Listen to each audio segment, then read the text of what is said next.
পিতামশাই এমন যান্ত্রিক আওয়াজ কেন করছেন? রানীমায়ের কথায় তাল দিয়ে যাচ্ছেন শুধু। চারুকে বলতে হবে আমাদের হাতে যে সময় খুবই কম। এরপর রাজপুত্র অরুণ মাথা নত করে সভাকক্ষ থেকে বেরিয়ে গেল।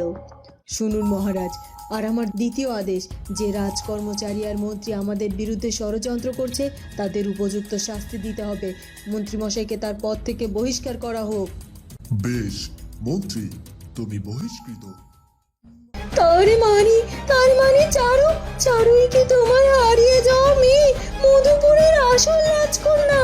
ও হতে পারে পরিত্যক্ত মহল। চারুলতা একটি ভাঙা পালঙ্কের উপর বসে আছে। তার ঘুম আসছে না। বাইরের অন্ধকারে ঝিঝি ডাকছে। রানীমা, আপনি চুপ করুন। আমি জানি এসব আপনার চক্রান্ত। পিতামশাইকে আপনি কি খাইয়েছেন? কেন তিনি এমন কথা বলছেন? তিনি কেন আপনার... সকালের আলো ফোটার পরই রাজপুত্র অরুণ আর চারুলতা পাশাপাশি হেঁটে চলেছে রাজার খাস কামরার দিকে। চারু, পিতামশাই যদি সত্যি তোমাকে বনবাসে যাওয়ার আদেশ দেয় তবে কি তুমি সেসব মেনে নেবে? তাছাড়া আর কি কোনো উপায় আছে বলুন? পিতামশাইয়ের আদেশ কি করে অমান্য করব? তিনি এই রাজ্যের রাজা, তার কথা অমান্য করার সাধ্য কারো নেই। তিনি তো মন্ত্রীমশাইকেও বরখাস্ত করেছেন।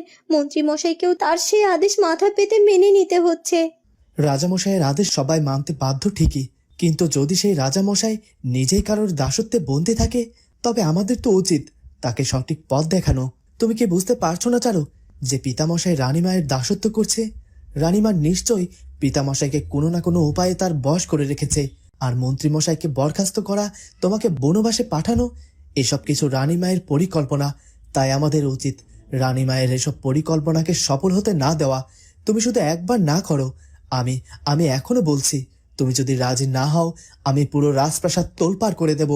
পিতামশাই অসুস্থ, তিনি কি বলছেন তার ঠিক নেই, আর তাই তার আদেশের কোনো ভিত্তিও নেই।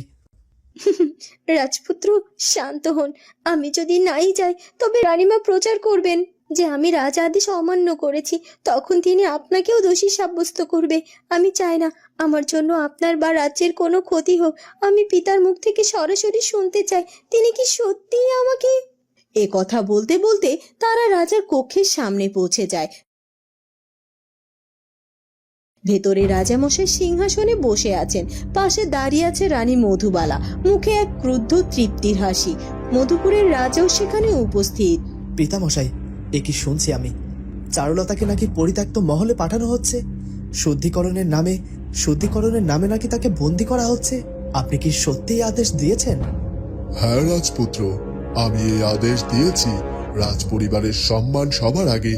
চারুলতার বিরুদ্ধে যে অভিযোগ উঠেছিল তা রাজবংশের পবিত্রতা নষ্ট করেছে। তাই তাকে 7 দিন পরিত্যক্ত মহলে একাকী বাস করে শুদ্ধ হতে হবে। পিতামশাই, আপনি তো জানেন আমি নির্দোষ। আমি ভরার আসলে নিজেকে প্রমাণিত করেছিলাম। পিতামশাই, আপনি কি সেসব ভুলে গেছেন?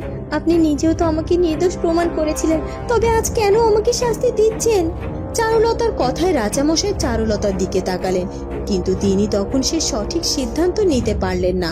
তন্ত্রমাতার মায়াজালে তার বিবেক বুদ্ধি সব গ্রাস করে নিয়েছে। নির্দোষ বা দোষী সেটা বড় কথা নয়, বড় কথা হলো লোকলজ্জা। রানীর পরামর্শে আমি এই সিদ্ধান্ত নিয়েছি, এটাই চূড়ান্ত। দেখলে তো অরুণ, মহারাজ যা ভালো বুঝেছে তাই করেছে। অযথা তর্ক করে সময় নষ্ট করো না। চারুলতাকে এখনই তৈরি হতে বলো, বেলা বাড়লে তো অমঙ্গল হবে। রানীমা, আপনি চুপ করুন। আমি জানি এসব আপনার চক্রান্ত। পিতামশাইকে আপনি কি খাইয়েছেন? কেন তিনি এমন কথা বলছেন? তিনি কেন আপনার মতো একজন অপরাধীর কথা মন্ত্রমুগ্ধের মতো শুনে যাচ্ছেন? অরুণ, রানীর সঙ্গে সম্মানের সাথে কথা বলো। আমার আদেশ অমান্য করলে তোমাকে আমি ত্যায্য পুত্র করব। অরুণ স্তব্ধ হয়ে গেল। পিতার এমন রূপ সে জীবনে কখনো দেখেনি। চারুলতা ইশারা করলো শান্ত হতে। না না পিতামশাই, দয়া করে রাজপুত্রকে আপনি ত্যায্য পুত্র করবেন না। আমি আপনার আদেশ মাথা পেতে নিলাম। এই না হলে রাজ্যের যোগ্য যুবরানী। যাও যুবরানী চারুলতা, নিজেকে বনবাসে পাঠানোর জন্য তৈরি হও। আর হ্যাঁ, মনে রেখো, সেখানে তোমাকে এক কাপড়ে যেতে হবে। সঙ্গে থাকবে না কোনো দাসী। শুধুমাত্র বনবাসে যাওয়ার আগে নিজেকে রাজকীয় অলংকার, রাজকীয় পোশাক পরিবর্তন করে সাধারণ পোশাকে নিজেকে সাজিয়ে তোলো।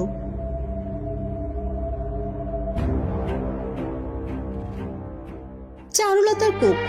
চারুলতা রাজকীয় পোশাক পরিবর্তন করে খুব সাধারণভাবে নিজেকে সাজিয়ে তোলে। তার বুকটা তখন পাথরের মতো ভারী হয়ে ওঠে। অরুণ চারুলতার দিকে তাকিয়ে নিজের কান্না লুকাতে চাইছে। হঠাৎ জানালার বাইরে ডানা ঝাপটানোর শব্দ হলো। লতার পরিপাখি উড়ে এলো আর তারা ঘরে এসে নিমিষেই মানুষের রূপ ধরলো। চারু, আমরা সব শুনেছি। রাজসভায় কি হয়েছে সব খবর পেয়েছি। রাজামশাই তোমাকে বনের পরিত্যক্ত মহলে পাঠাচ্ছেন। এটা তো যুবরানীর বনবাস। লতা মা, তোমরা এসেছো, আমার খুব ভয় করছিল। আমি কি আমার এই পরীক্ষায় উত্তীর্ণ হতে পারবো? ভয় পেও না মা, তুমি একা নও। আমরা ছায়ার মতো তোমার পাশে থাকবো। রানী মধুবালা ভাবছে তোমাকে দূরে সরিয়ে দিয়ে সে জিতে যাবে, কিন্তু সে জানে না সত্যের শক্তি কতটা প্রবল। হ্যাঁ চারু, তুমি শুধু মনে সাহস রাখো। ওই পরিত্যক্ত মহল পুরনো হতে পারে, কিন্তু সেখানে প্রকৃতির বাস, আর যেখানে প্রকৃতি সেখানেই তো আমরা। লতাবা, আপনারা ওকে সাহস দিচ্ছেন, কিন্তু আমি যে পারছি না। আমার চোখের সামনে আমার স্ত্রীকে বিনা দোষে বনবাসে পাঠানো হচ্ছে, আর আমি রাজপুত্র হয়েও কিছু করতে পারছি না। ধিক্কার আমার জীবনে। ভেঙে পড়ো না রাজপুত্র, এখন ভেঙে পড়ার সময় নয়। রানী মধুবালা রাজামশাইকে নিশ্চয়ই কোনো কালো জাদুর মাধ্যমে বশ করেছে। এটা ওই রানী মধুবালার আজকের চাল নয়, সে এরকম চাল বহু বছর আগে থেকেই চেলে আসছে। তবে এই মুহূর্তে রাজার বিরুদ্ধে যাওয়া মানে দেয়ালের সঙ্গে মাথা ঠোকা। আমাদের বুদ্ধির সঙ্গে লড়তে হবে। কিন্তু চারু চলে গেলে আমি কি করব? আমি একা কি করে এত কিছুর মোকাবেলা করব? তুমি প্রাসাদে থাকবে। চারুর আর আমাদের চোখের আড়ালে কি ঘটছে তা তোমাকে দেখতে হবে। চারুলতা পরিত্যক্ত মহলে নিরাপদেই থাকবে। পদ্মপরি তার সুরক্ষার ব্যবস্থা করবে, কিন্তু আসল কাজ হলো এই কালো জাদুর উৎস খুঁজে বের করা। লতা মা ঠিকই বলেছে রাজপুত্র, আপনি আমাকে নিয়ে চিন্তা করবেন না। আপনি শুধু পিতামশাইকে সুস্থ করার উপায় খুঁজুন। পিতামশাইকে রানীর কবল থেকে বাঁচাতে হবে। পিতামশাই বাঁচলে সকলেই বেঁচে যাবে। রাজপ্রাসাদের প্রধান তরণ। দুপুর গড়িয়ে বিকেল। চারুলতার নিয়ে যাওয়ার জন্য পালকিও প্রস্তুত। সাধারণ পালকি, কোনো রাজকীয় সাজসজ্জা নেই তাতে। চারুলতা ধীর পায়ে হেঁটে পালকিতে উঠল। চলো চলো, সকলে চলো। পালকি চলতে শুরু করলো।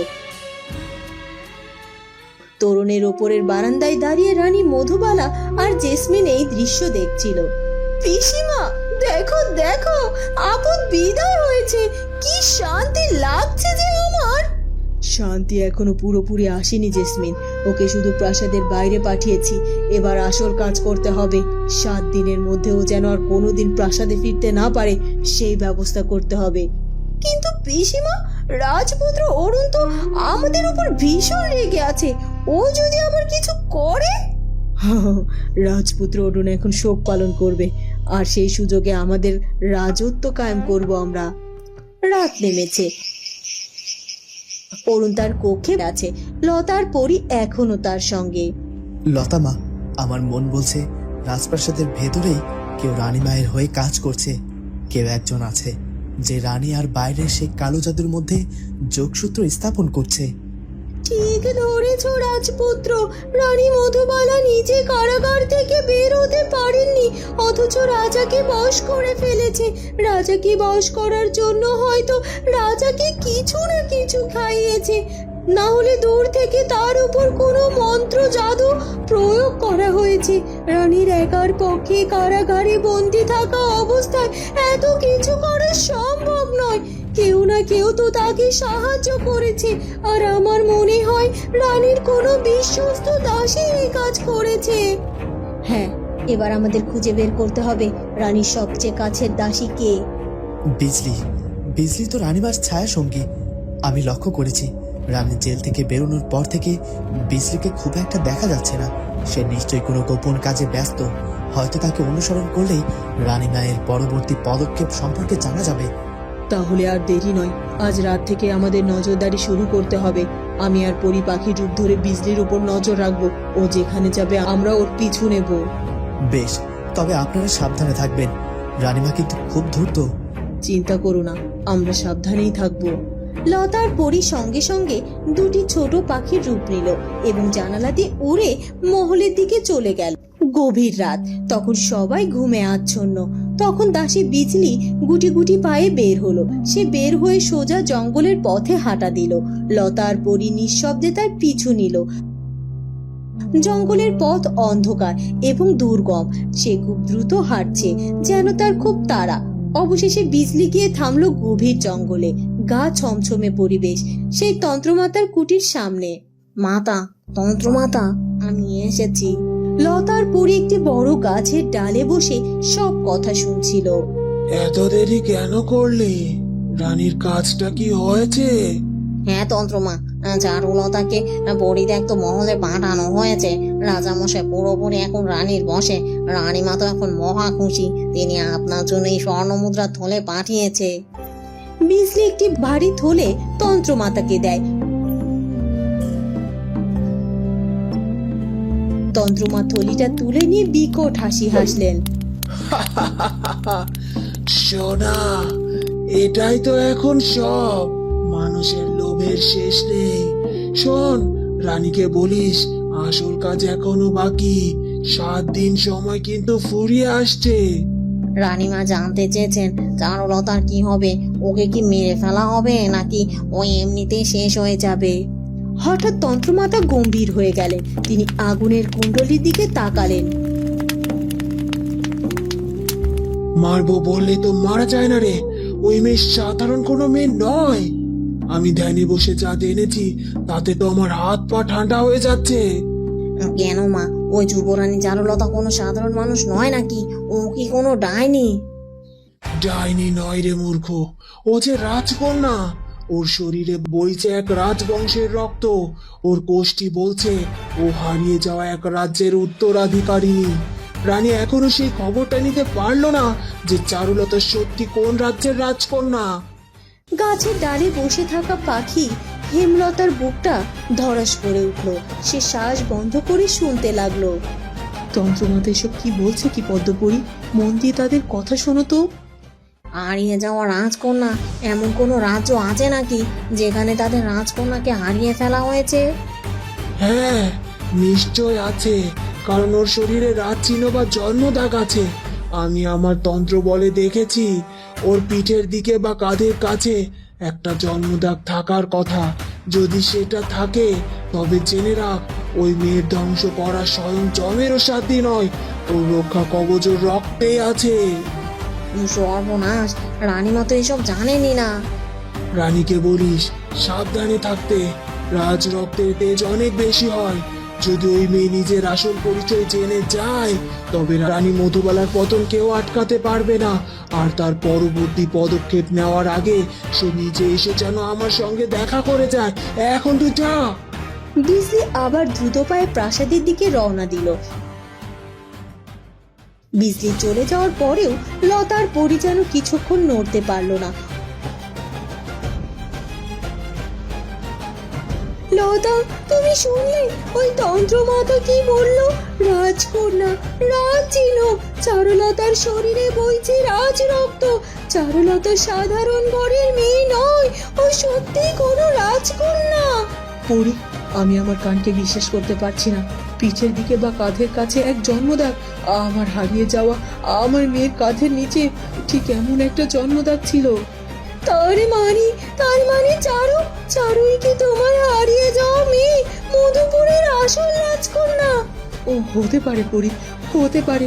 আমি এত বছর যাকে খুঁজছি সে আমার চোখের সামনে ছিল। আমি তাকে চিনতে পারিনি। চারুলতার তেজ আর সাহসিকতা, তার স্বভাব সব তো আমার স্বামীর মতোই।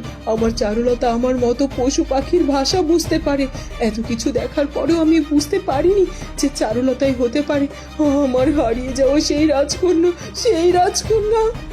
লতা, শান্ত হও। আগে আমাদের নিশ্চিত হতে হবে। তন্ত্রমাতা বলেছে কাঁধের কাছে জন্মদাগ। আমাদের চারুলতার সেই দাগ দেখতে হবে। কিন্তু ও তো এখন পরিত্যক্ত মহলে বন্দি। আমি কেমন করে দেখব? আমার মন যে মানছে না পরি। আমার বুকের ভেতরটা তোলপাড় করছে। যদি চারু আমার মেয়ে হয় তবে আমি তাকে নিজের হাতে সাজিয়ে শত্রুর ঘরে পাঠিয়েছি। আমরা কাল সকালেই পরিত্যক্ত মহলে যাব। আমি ছোট পাখি হয়ে সহজে ভেতরে ঢুকতে পারবো। আমি দেখে আসব, যদি সেই চিহ্ন থাকে তবে আর আমাদের কেউ আটকাতে পারবে না। মা আর মেয়ে মিলেই পাপি রানীকে ধ্বংস করবে। হ্যাঁ, আজ রাতটা আমাদের কাটবে না পরি। আমার মেয়ে চারু, হে বিধাতা, তুমি কি এতদিনে আমার দিকে মুখ তুলে তাহলে চাইলে? লতার চোখ দিয়ে আনন্দ আর আশঙ্কার অশ্রু ঝরতে থাকে।